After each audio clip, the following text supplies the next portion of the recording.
Boa noite, meus irmãos, queridos da Seja.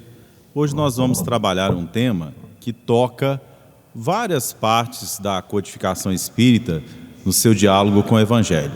Especialmente a palavra indulgência, que é como é que nós podemos definir indulgência? A caridade aplicada à percepção das imperfeições alheias, de modo a ajustar expectativas em relação a elas, de modo a entender-lhes, relevar-lhes, e atender-lhes com o máximo de amor e compreensão possível. Não é uma definição de dicionário, mas é um esforço de aproximação, Então, se a gente for ao Livro dos Espíritos, a questão bastante conhecida 886, Kardec pede aos espíritos venerandos que definam caridade. Eles dizem: benevolência para com todos, a caridade, portanto, para eles, é o padrão da exemplificação do modelo e guia que é o Mestre Jesus. Benevolência para com todos, indulgência para com as imperfeições alheias, e esquecimento das ofensas.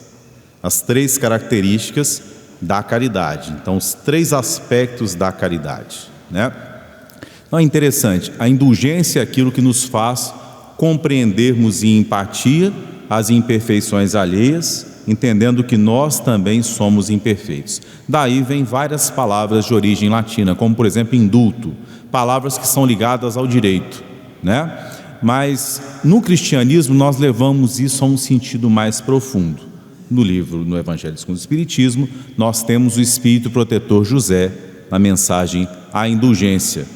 Ao final dessa mensagem, ele nos diz que a indulgência encoraja, enquanto o rigor torna a pessoa, como vocês dizem aqui no Nordeste, amofinada, desanimada. Portanto, a indulgência é aquilo que faz aquele que a recebe acreditar que pode superar determinada imperfeição. A indulgência geralmente se cala, mas tem diante da imperfeição alheia, procurando a atitude mais respeitosa, mais amorosa diante da identificação daquela fragilidade do irmão. Mas tem uma coisa interessante, geralmente, André Luiz fala disso muito bem para a gente trata as pessoas de fora do convívio íntimo da gente com extremo carinho nos primeiros contatos. Na medida que a intimidade avança, a gente vai perdendo aquelas obrigações do verniz social da gentileza. Isso é tanto assim que o Rousseau, decepcionado com as várias regras sociais que faziam os hábitos da cortesia ao seu tempo, ele acreditava que a civilização enquanto verniz deveria ser substituída por uma civilização verdadeira, que partisse de uma sinceridade, que voltasse aos princípios das relações humanas e das instituições humanas, para que essas instituições deixassem o simulacro e voltassem à transparência, E se a gente for pensar nisso, realmente, quando a gente constrói intimidade com as pessoas, geralmente a gente perde as raízes da gentileza. Cultivar gentileza quando a intimidade caminha é uma forma de caminhar na direção da gentileza, na direção da indulgência, Então é interessante a gente pensar, a indulgência é uma parte inseparável do perdão. Perdoar é essencial para que as relações se mantenham. Todo tipo de vivência cristã, para além de quaisquer conceitos que a gente possa construir, só se faz na convivência. E não é assim só no cristianismo. Jesus, como governador espiritual do planeta, soprou sobre a importância da convivência nas mais diversas culturas humanas, que, à semelhança de janelas que refletem o sol que brilha fora, dão entornos diferentes à mensagem espiritual. Nós formos, por exemplo, ao Shan Zen Budismo, o Shan Budismo chinês e o Zen Budismo japonês, eles vão falar no princípio Zen de convivência e aprendizagem mútua. Princípio esse segundo o qual lavar um prato é elemento de elevação espiritual. Fazer uma gentileza para alguém é elemento de elevação espiritual. Porque é nessas convivências que nós aprendemos a aceitar a alteridade como legítima e não como algo de alguém que é diferente da gente, mas que um dia vai se moldar ao que nós somos. Então, reconhecer a alteridade é algo essencial para a relação, a qualidade do inteiramente outro, descobrir que os outros são bons tais quais eles são, que a evolução espiritual, enquanto característica que não se percebe no verniz exterior das relações, que a evolução espiritual você não percebe olhando para o rosto de alguém, você não percebe conversando 2 ou 3 palavras com a pessoa, e às vezes nem convivendo muito tempo. Se a gente não convive com a intimidade profunda, a gente só consegue perceber o verniz das relações exteriores. É necessário que a dificuldade, a dor, a instabilidade toque o coração dessa pessoa e essas relações que nós temos com essa pessoa, para a gente perceber se a pessoa amadureceu espiritualmente ou não. É assim também na nossa relação conosco mesmo. Nós precisamos de indulgência para com a nossa vida, para com os nossos erros. Porque assim, é uma coisa interessante, quando a gente lê Jesus dizendo que a gente não deve perdoar 7 vezes, mais 70 vezes 7 vezes, se a gente fosse resumir isso em relação a toda a cultura rabínica, o que ele está dizendo ali? Que o cristão, o judeu cristão, não deve interpor limites ao perdão. Mas todo mundo que ouve isso geralmente pensa do perdão que nós concederemos a alguém. Nós sabemos que nas relações com o próximo, nós precisamos muito também de perdão. Então é muito bom que a gente inverta essa relação.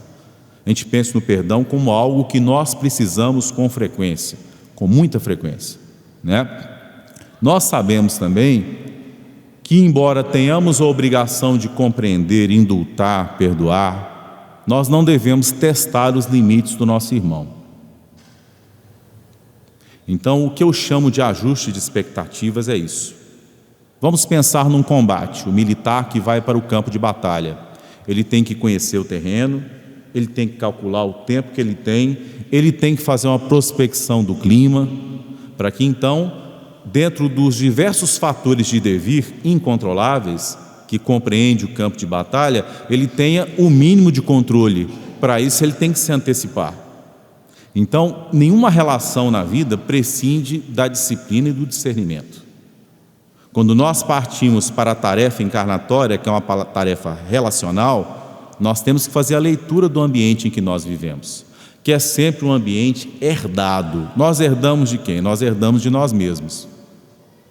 Então, assim, enquanto herança primordial, nós recebemos o corpo físico do papai e da mamãe.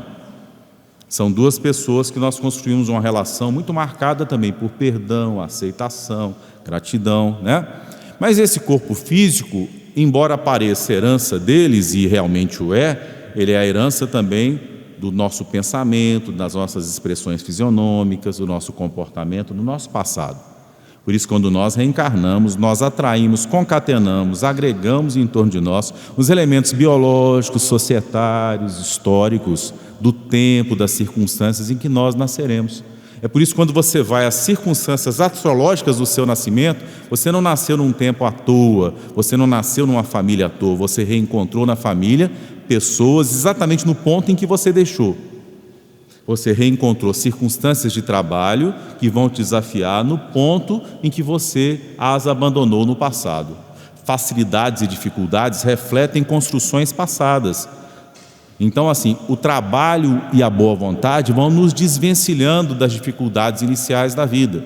E as mãos de Deus, que são os nossos semelhantes, que Deus se utiliza das pessoas para auxiliar as pessoas, vão ao longo da encarnação nos auxiliando das formas mais variadas. Um professor que auxilia a sua dificuldade cognitiva, um médico que identifica o problema físico que você tinha, o eletroencefalograma é a possibilidade de acessá-lo, que identifica a hiperatividade, o tratamento certo vem na hora certa. O amigo que dá o conselho verdadeiro, aquele que te trouxe à casa espírita, a vizinha que, não se preocupando apenas com os seus filhos, te pegava em casa e te trazia para a evangelização infantil, né? Todas essas circunstâncias vão preparando a nossa encarnação. Nós devemos ser profundamente gratos a elas, porque foram pessoas que, cruzando conosco, ouviram os apelos da divindade em nosso benefício. E nós devemos retribuir. A nossa gratidão não deve se expressar apenas em palavras. Nós devemos ser gratos e retribuir o bem que nós recebemos dessas pessoas, né? Porque isso é bom para... Não tem aquele sininho quando o pessoal está meditando no Zen Budismo, né? Aí bate a pessoa. Na vida tem isso também. Às vezes a gente está distraído e aí vem alguma coisa que a gente precisa de plenitude de atenção, para que essas circunstâncias de desafio que nos aparecem, dentre elas as circunstâncias de perdão, nós saibamos responder de forma adequada, na hora em que nós somos desafiados, né? Então o que eu estou querendo dizer com isso tudo? Você passa um tempo bom com uma relação excelente com a pessoa, então você constrói um estereótipo da pessoa, você idealiza a pessoa. As relações de namoro são muito boas para pensar nisso, mas nós idealizamos os nossos pais. Numa certa fase da adolescência, geralmente há um conflito entre pais e filhos, que os filhos descobrem que os pais têm defeitos. É essencial que desde a infância você contrarie a criança, porque nós devemos aprender que não devemos o tempo todo expressar e realizar os nossos desejos e as nossas pulsões. Isso cria determinado conflito, mas ao mesmo tempo uma relação de segurança com os pais. Há um momento posterior. É o momento em que você vai desconstruir a imagem de seu pai e sua mãe eram perfeitos. Muita gente acha que para ter harmonia com o papai e a mamãe, tem que achar o papai e a mamãe perfeitos. A harmonia também carece de ajuste de expectativa e discernimento. O que eu quero dizer com isso? A relação que você tem com o pai e com a mãe é a relação possível. Dos milênios, às vezes, em que aqueles espíritos convivem, aquela herança relacional permitiu que até esse momento, sinceramente empenhado na harmonia da relação, você chegasse, graças a Deus, ao ponto em que você chegou. Se você tem caminhado no sentido de aumentar a gentileza, se aproximar dos bloqueios emocionais que te distanciavam dos seus pais, de conseguir agradecer a eles e retribuir, isso já é muita coisa. Ajustar expectativas em relação àquilo que você já conseguiu avançar e agradecer por isso, é forma de ser indulgente consigo mesmo, conseguir avançar. Porque dentre as necessidades de perdão, uma grande é o perdão em relação a nós mesmos. Tanto é assim que muitas vezes, muitas depressões, sentimentos de menos-valia, eles se enraizam em culpas do passado. Nós não nos recordamos exatamente das concatenações de sentimentos, circunstâncias, relações que nos uniram àqueles que estão conosco hoje. Mas quando nós voltamos àquele ambiente de convivência transformado, ele evoca em nós, lá no subconsciente, essas lembranças que não aparecem claras, a gente não consegue interpretá-las claramente, a gente se sente triste em relação a certos relacionamentos, a certa profissão, a certa convivência, ou a certo evento que ocorreu na nossa vida. Então, a aceitação ativa, a resignação ativa, para transformar em boa vontade o que parecia má vontade, o que nasceu como sensação de má vontade, de rudeza, de indisposição de lidar com alguém, a gente vai trabalhando aquilo no sentido de suavizar essa relação, de aceitar a alteridade e a diferença do outro. Isso vai fazendo diferença em relação ao histórico daquele relacionamento da gente com essa pessoa no passado. Lógico, quando isso acontece, como não há circunstância mais importante na vida da gente do que essas relações, o que eu quero dizer, né? Se a gente for lá no livro Boa Nova, o diálogo de Jesus com Pedro, ele vai dizer assim: os laços de afeto são caminhos misteriosos que nos conduzem a Deus. Então, a gente tem várias tarefas na vida. Uma tarefa eu estou cumprindo aqui agora, estou fazendo palestra na casa espírita, tem dia que eu trabalho em outra coisa. Isso é um aspecto da minha vida, mas nenhum aspecto é mais importante do que aquelas relações que eu tenho dentro da minha casa. E naquele espectro ali, de forma centrífuga, eu chego na universidade, eu vou chegando na casa espírita, eu vou chegando nos amigos. E em casa você tem hierarquias diferentes de relação. Você tem os filhos, você tem o irmão desde a infância, você tem o pai e a mãe que te abandonaram em dado momento. O momento da separação não vem ao acaso, que mobiliza um perdão sem o qual você não consegue se amar, porque o corpo é um presente do papai e da mamãe. Se você briga mentalmente com o papai e com a mamãe, você passa a odiar o seu corpo. Tem gente que não gosta do nariz, que acha que o nariz é grande. Tem outra pessoa que acha que tinha que ser alto. Tem uma outra ainda que queria que o corpo fosse longilíneo. Isso é briga com a herança genética que nós recebemos. Na medida em que a gente começa a amar a nossa origem, começa a trabalhar essa relação com a sua cidade, com a sua descendência, com seu pai e a sua mãe, depois se reconcilie com a própria relação da sexualidade, estude sobre ela, mesmo que tenha sido um relacionamento fortuito que permitiu o seu nascimento, entenda que nada se dá sem a vontade de Deus. Então você vai começar a amar aquelas pessoas, vai ajustar expectativas em relação àquele momento de encontro e vai chegar ao preciso perdão. Porque nós não podemos excluir no nosso histórico aqueles que foram responsáveis porque nós estivéssemos aqui. E ao mesmo tempo é necessário que a gente dê um sentido ao passado. A gente tem que dar um sentido ao passado e um sentido reconciliado, né? Então assim, passado não resolvido, ele entra na nossa vida. Ele vira um interstício, um anacoluto o tempo todo nas nossas vidas. É necessário que a gente dê um sentido, né?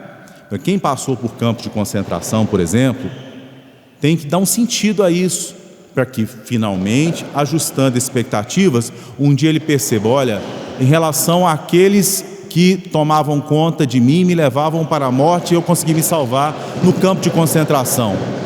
Qual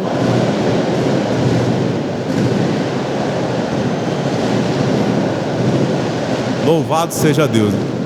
Qual o grau de perdão eu já consegui conceder a essas pessoas? Lógico, perdão, a gente tem que ajustar expectativas em relação ao quanto a gente avançou nele, porque perdão é processo. Perdão não é algo que se constrói de uma hora para outra. Somente com imaturidade a gente pode pensar que vai conseguir perdoar imediatamente. Processos que exigem compreensão a longo prazo. Então, cada dia a relação magnética com alguém que te magoou não é uma relação fácil. O Evangelho segundo o Espiritismo reflete sobre isso, ao princípio da atração e da repulsão dos fluidos. Mas quando você não tem algo não muito bem resolvido com alguém, você tem algo que não resolveu, o que acontece? Você quer se distanciar daquela pessoa. A convivência daquela pessoa te evoca sentimentos ruins. Acontece que enquanto você não resolveu, você passa a atrair aquela pessoa para perto de você. É muito provável que alguém que você tenha mágoa, você reencontre, você atrai magneticamente essa pessoa. E você a reencontra no ponto, como diz Emmanuel, de vida e sexo, no ponto em que você a abandonou, no ponto em que a relação se distanciou, para que então ela possa caminhar sempre para que aquilo se resolva. Por isso eu sempre digo, se há uma probabilidade de 30% de sucesso e 70% de mágoa no relacionamento, a espiritualidade investe 100% nesses 30%, esperando desse relacionamento o máximo, o melhor. Deus é um Pai confiante. Os espíritos que gerem a nossa encarnação esperam o melhor de nós, porque nós temos recebido muito. Então, quando a gente aprende sobre perdão, é para exercer, aceitando a quantidade de perdão que a gente já pode oferecer, mas trabalhando para que esse perdão caminhe mais. Você veio para a casa espírita, antes de você vir para cá, você brigou com a sua mãe. Você não queria brigar, porque você leu lá, honrai o vosso pai e a vossa mãe. Aí você veio contrariado, não acontece com ninguém aqui, né? Você veio contrariado, não consegui. Não se desanime. Quando voltar para casa agora, faça uma gentileza para ela. Amanhã faça outra. Na próxima semana, você pode até brigar, mas a briga vai ser mais suave. Na outra semana o relacionamento vai estar melhor. Não desanime porque foi mal sucedido nas primeiras vezes. Quem faz concurso na Terra sabe que é assim. Eu conheço gente que fez 28, 29 concursos para passar. Eu tenho alunos lá no mestrado, no doutorado que eu dou aula, que estão 10 anos tentando entrar no doutorado, né? Entraram, isso é maravilhoso.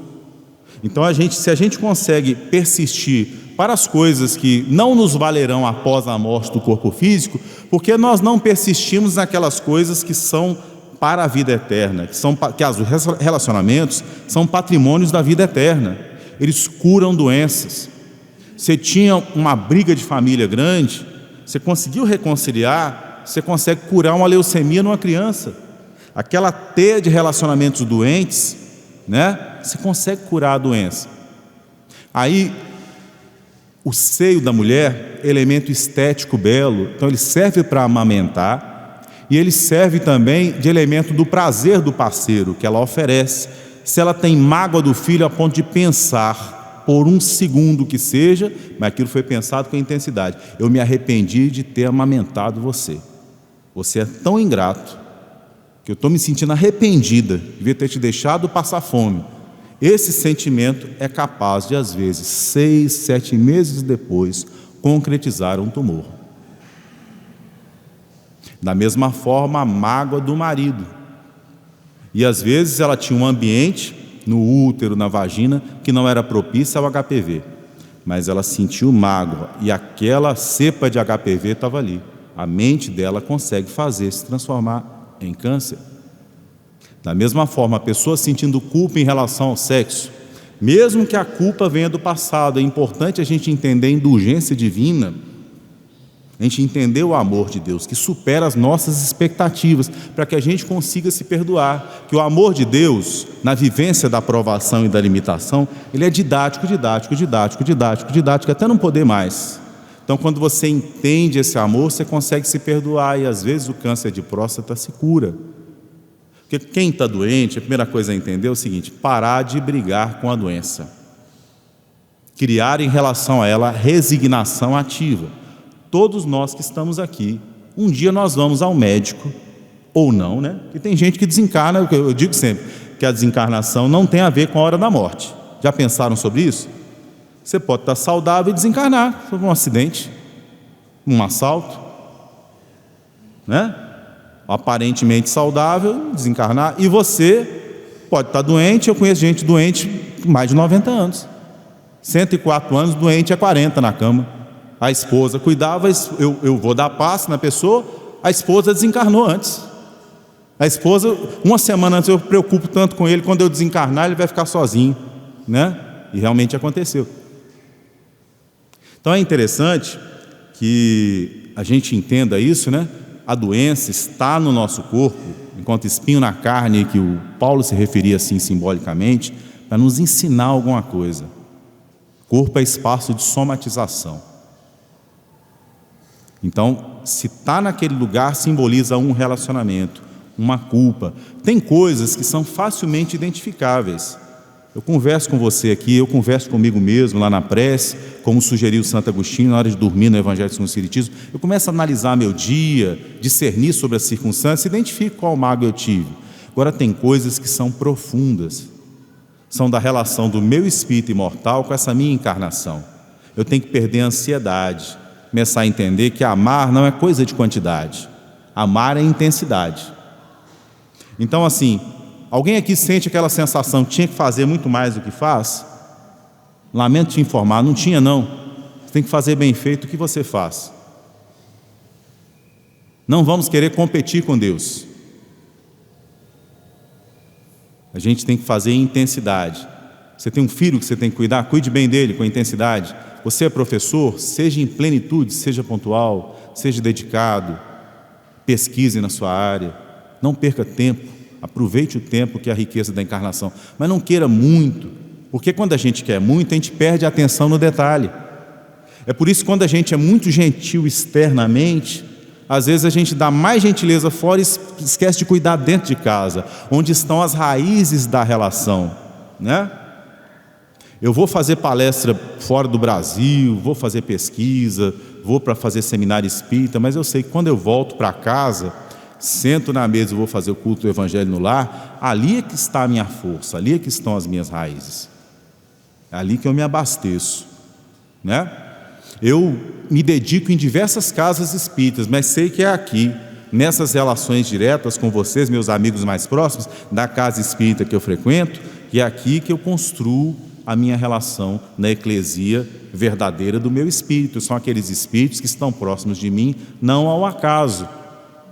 Então a solução dos problemas maiores da nossa vida estão nessas relações mais próximas, e não alhures, e não onde nós imaginamos, e não numa circunstância fortuita que surgiria na nossa vida, né? Então, em termos de experiência encarnatória, todas as energias que constituem o nosso corpo físico e o nosso corpo espiritual, elas são benditas.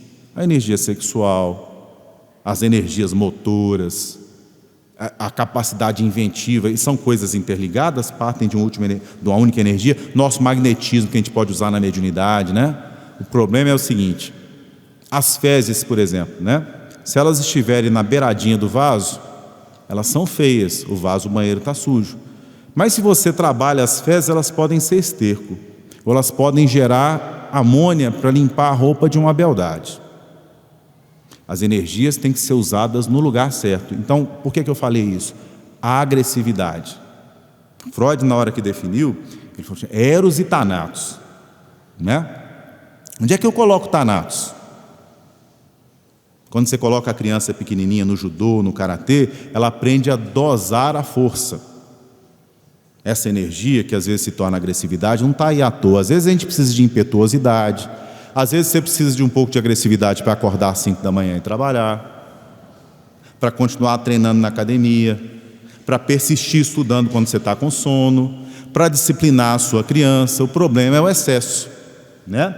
A energia sexual também não é ruim. Graças a ela vem a sua inventividade, a sua vontade de viver, o seu senso estético. Mas como todas as energias, à semelhança da energia elétrica, nós devemos direcioná-la. Ora, isso é difícil, é exercício de vida inteira, de vidas inteiras, de encarnações sucessivas, que não é fácil para a gente, mas também não é fácil para o nosso irmão.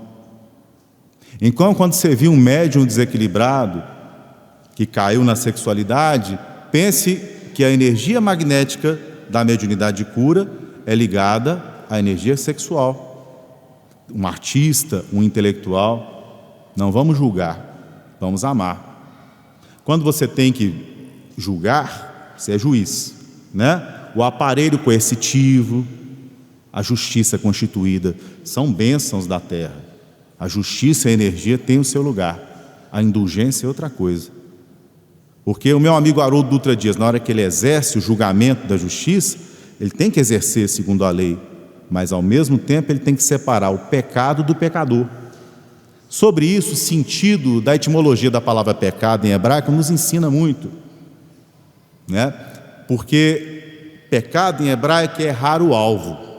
Eu sempre me perguntei por que Jesus curava, por exemplo. Que quando Jesus curava, ele dizia, estão te perdoados os seus pecados, vai, não peques mais. Ou às vezes ele dizia, a tua fé te curou. O que eu nunca vi em lugar nenhum das mais de 30 curas que há nos evangelhos, nos 4 de Jesus, ele dizia assim, eu te curei.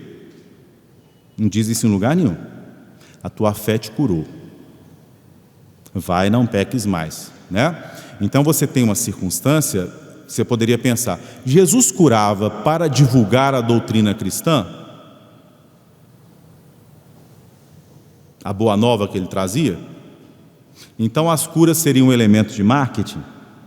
É justo fazer marketing com sofrimento alheio? Isso também não atende o raciocínio da gente, né? Jesus curava para salvar. Aí a gente entra no outro problema, porque a palavra salvação é ligada a um imaginário que vem desde a Idade Média, a ideia de céu e inferno, né? O que é salvar, né? Se você errou o alvo, a gente pode pensar o alvo enquanto trajetória. Eu estou andando daqui para João Pessoa, na hora que eu voltei, eu ia pegar o entronco, todo mundo vai entender o que eu estou fazendo, quem mora aqui, quem está longe, imagine, né? Eu entrei para Natal, já viu o tempo que demora para voltar? Você distraiu, ao invés de entrar à esquerda, você entrou à direita. Você errou a trajetória. Mas antes de você errar, alguém chegou, te estende a mão, te manda uma mensagem. Foi um GPS na sua vida e te mandou para o lugar certo. Ele está te salvando da rota errada. Para que você receba essa ajuda, essa salvação, você tem que ter humildade. Então assim, para a gente ser sintonizado com o GPS de Deus que está na nossa consciência, a gente tem que afastar a arrogância. Fazer indulgência, perdão e caridade, benevolência para com todos, indulgência para com as imperfeições alheias, perdão das ofensas, a primeira coisa a ser afastada é a arrogância. Porque a arrogância defende o falso eu. É quando você chama alguém, que a gente tem que partir do pressuposto que todos nós erramos e todos nós somos frágeis, né? Se a gente perguntar quem é carente efetivamente, todos nós aqui. Quem tem imperfeições? Todos nós aqui, cada um numa área diversa. Então a primeira ação que a gente deve ter é de reconhecer, eu tenho tal vício, eu tenho tal dificuldade, diante de tal desafio, eu ainda me sinto frágil, né? Por exemplo, eu tenho uma relação de amor extremado com as minhas filhas, né? Então, acompanhando os meus amigos Érico e Márcia no infortúnio aparente da doença do filho, eu pude trabalhar em mim esse medo que eu tinha de que um dia uma das minhas filhas desencarnasse. A partir daquela convivência, com aquela empatia, eu me tornei mais forte em relação a um medo que é um medo muito comum. Quando a gente é jovem, a gente tem filhos pequenos, a gente não tem medo de desencarnar. Eu lembro que antes de ter filho, eu viajava de avião, né?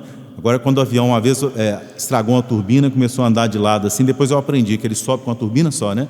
Mas, como é que vão ficar minhas filhas? E Deus cuida de tudo. Se você desencarnar, Ele cuida das suas filhas, Ele cuida das circunstâncias. Não tenha dúvida, alguém vai te substituir no seu trabalho. A grama vai ser cortada, vai crescer uma outra. Nós estamos nas mãos de Deus. Quem nos mantém vivos é Deus. Então não pense que a sua racionalidade, o seu cuidado, embora eles sejam necessários, que você é aquele que administra a gleba, mas a gleba é de Deus, né? Então, nesse sentido, se Deus permite que nós sejamos desafiados pela liberdade do nosso irmão que escolhe nos cobrar, né? Que escolhe uma relação que é o seguinte: é necessário que o escândalo venha, ai daquele por quem o escândalo vier. Tem espíritos que eles escolhem insensatamente ser motivo de escândalo. Gengis Khan, quando praticamente eliminou toda a população de Bagdá, subiu no minarete para dizer para a população, antes de mandar decepar a cabeça de quase todo mundo, que ele era o enviado de Alá para que eles purgassem os seus pecados, né? Então, de certa forma, é quase ser escândalo consciente. Então, às vezes, tem gente que pode perdoar e não perdoa, atrasa o processo. A gente encarnou, prejudicou a vida de muita gente, e o espírito que se vinga de nós, aproveitando-se das circunstâncias de estar no mundo espiritual, mas também da nossa concupiscência, dos nossos defeitos que abrem brechas para que ele possa nos atacar, ele escolhe não perdoar. Nesse processo ele prejudica a si mesmo, mas ele nos faz evoluir. Porque se for a etimologia da palavra Satanás, se for a daimônio é outra coisa, mas Satanás é o opositor, mas é aquele que cria a prova. Então não é uma pessoa, pode ser um espírito, pode ser uma dificuldade, né? Sem prova a gente não cresce. Não há qualidade profissional, não há métier, não há expertise que se construa sem provação, sem que você passe pela dificuldade, para que então você se esmere em vencer aquilo. Então, certamente, se há algo que nós temos dificuldade de enfrentar hoje, haverá um dia que a gente vai passar por ela, com facilidade, né? Que a gente vê assim, Maria de Nazaré e o sofrimento de Maria de Nazaré. Maria de Nazaré é um anjo, e o anjo é de diamante. O anjo é aquele espírito que já atravessou todas as circunstâncias de sofrimento humanas básicas, padrões, vencendo-as, né? Então, assim, na aparente fragilidade, Maria foi um dos espíritos mais fortes que já veio ao planeta, um gigante espiritual, né? Inclusive não precisava passar pela circunstância, passa pela circunstância por docilidade para servir. Então, quando a gente se elevar espiritualmente, não esperemos para nós um estado de tranquilidade, de ausência de necessidade de concessão, de perdão, ou de que as pessoas nos perdoem também, né? Mas a capacidade de atravessar essas circunstâncias humanas, demasiadamente humanas, com expertise, com qualidade, né? Então, assim, o espírito elevado, o filho desencarna, ele sofre com a morte. Não há quem, estando encarnado, seu filho desencarna, você não tem um período de resiliência em relação ao desencarne do seu filho. Não pense também que um dia você que cuida de uma coletividade, de uma família, vai ao médico, é isso que eu comecei a falar, vou terminar agora, né? Você vai ao médico, recebe um prognóstico, vai acontecer com todo mundo que não desencarnar de outra forma, de uma doença que para a Terra é incurável. Muita gente aqui já passou por isso e está encarnado, né? Mas de que forma você recebe aquilo?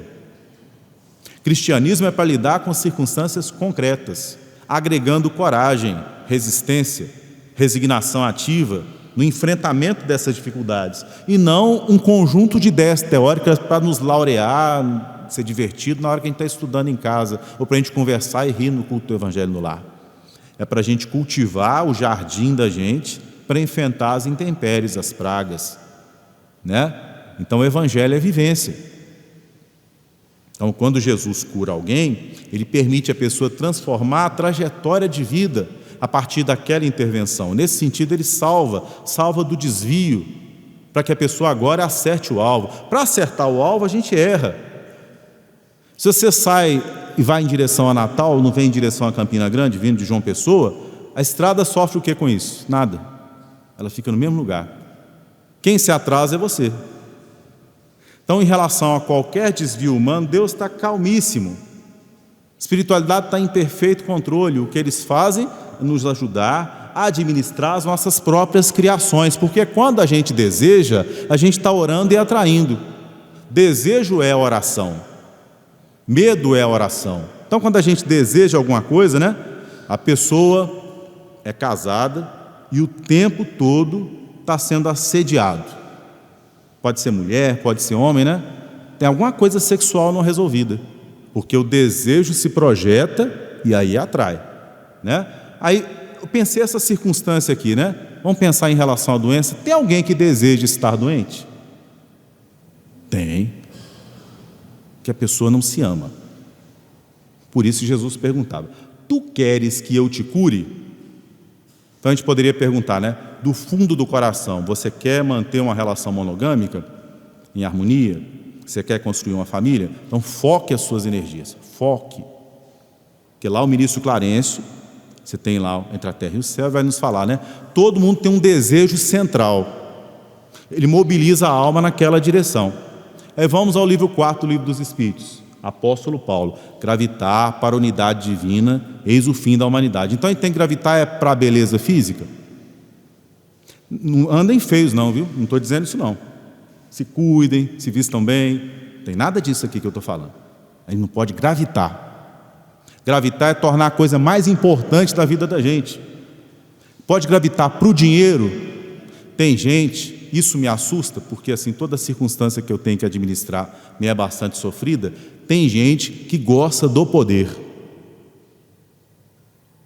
Tem gente que é presidente da República e não quer sair nunca mais, de alguns países aí em volta de nós, né?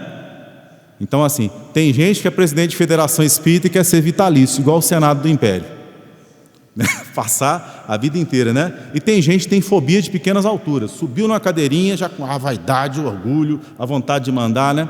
Porque a pessoa constrói naquela carência de entender o amor de Deus, para quem nós somos suficientes, tais quais nós somos. Você começa a amar seu pai, sua mãe, sua encarnação, seu país, entende o amor de Deus, se ama, vai tomar banho lá, vai para frente do espelho, se acaricia, agradece a Deus por tudo, pelo trabalho simples, que dignifica o espírito, que o trabalho não é fora, ele é dentro. A gente não precisa aparecer para trabalhar. Trabalhar é para construir dentro da gente. Limpar a banheira é trabalho digno. A gente limpa a alma da gente. Pessoal lá da descendência espiritual da seita Omoto, da Nao Deguchi, lá no Japão, que é uma seita japonesa que veio para o Brasil no final do século XIX, aí gerou a Seichonoye, a messiânica, o Aikido, a arte marcial, né? Eles vão para a praça para limpar a praça. Enquanto eles limpam a praça, eles agradecem a papai e mamãe. Agradecem que o braço está saudável, né? É uma técnica, um exercício de gratidão, porque a gente automatiza as coisas, a gente acha que não precisa agradecer. É para além desses exercícios que trabalham psicologicamente a mente, né? É importante que a gente também retribua. Então, o que você fez com o seu primeiro salário? Você se lembrou de quem cuidou de você na infância? Conseguiu traduzir isso em termos de gratidão, né? Ainda que a relação não seja boa. Não idealize relações. Quando a gente idealiza relações, as relações ficam difíceis. A gente cria um padrão, não consegue se adaptar a elas, né?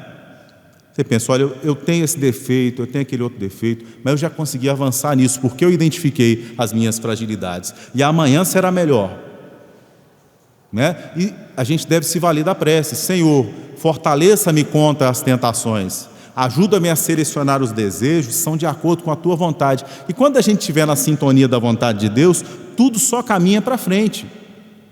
Assim, interessante a mensagem do começo da reunião, que ela falava de pessoas santas, dignas, que foram consideradas pessoas horríveis no ambiente viciado em que elas viviam. O próprio Ian Hus, a encarnação anterior do Allan Kardec, né? Ele viveu num ambiente de igreja que o considerava uma pessoa herege. Era um espírito elevadíssimo, capaz de defender a verdade quando todo mundo estava apontando defeito nele, porque ele estava servindo a Deus e não aos homens. A gente não precisa de aprovação, de palmas. A gente tem que ter a aprovação da sede de Deus em nós. Onde está escrita a lei de Deus? A lei de Deus está escrita na consciência. E onde está o Espiritismo? O Espiritismo está em a natureza. Portanto, Deus está dentro, está fora de nós, por cima, por baixo, em vocês, em mim, me guarda, me protege, né? Nós estamos no fluido vital, que é Ele que nos mantém vivos. E aí, nessa circunstância, sustentados por Deus no fluido vital, nós somos submetidos a escolhas, né? Mas eu sou tão importante quanto você. Então não pode ter um desejo meu que te prejudique, não pode ter uma realização minha que te faça menos. E aqueles que conviveram comigo no passado, eu tenho que dar um lugar digno, honroso para eles, perdoá-los, tornar-lhes dignos de indulgência do meu coração, para que eu possa ir para frente. Tem gente que começa a namorar, fica com ciúme dos namorados anteriores, que são aqueles que tornaram a pessoa digna para que hoje você a amasse. Então, como você não consegue abençoar o que veio antes, você não consegue ir para frente. Se a pessoa arruma um trabalho novo, agradeça aos trabalhos antigos. Se o trabalho atual é um trabalho difícil, agradeça a ele para que você se diplome nele e consiga caminhar para frente. Porque nós não devemos procurar emprego, nós devemos procurar trabalho. Eu tinha um amigo, numa circunstância que eu visitei, e ele estava com uma dificuldade grande porque ele escolhia trabalho. Ele não queria usar a hora vaga dele para trabalhar no Uber, porque ele dizia que esse tempo ganhava muito pouco. Eu disse a ele: a gente trabalha para mobilizar a energia de labor do universo, que flui através de nós a partir da boa vontade. Seja o trabalho voluntário, ocupe o seu tempo. Principalmente se você se sente perturbado, assediado espiritualmente, obsidiado, trabalhe. Né? Quanto mais assim, trabalhe ainda mais sem esperar recompensa. O trabalho é abnegado, que aí você entra no fluxo do pensamento de Deus que não espera recompensa. Onde tem amizade esperando recompensa, Deus não está ali. Se você tem um funcionário público que só atende esperando recompensa, ele não consegue, ele fica ali parado naquela função medíocre, não consegue avançar, né? Mas cresce quem? Cresce quem quer servir e serve além do que ganha, porque serve a Deus e não aos homens. Entender isso no trabalho é importantíssimo, que a gente vai se realizar trabalhando e não pensando na recompensa. A gente não vai fazer para receber.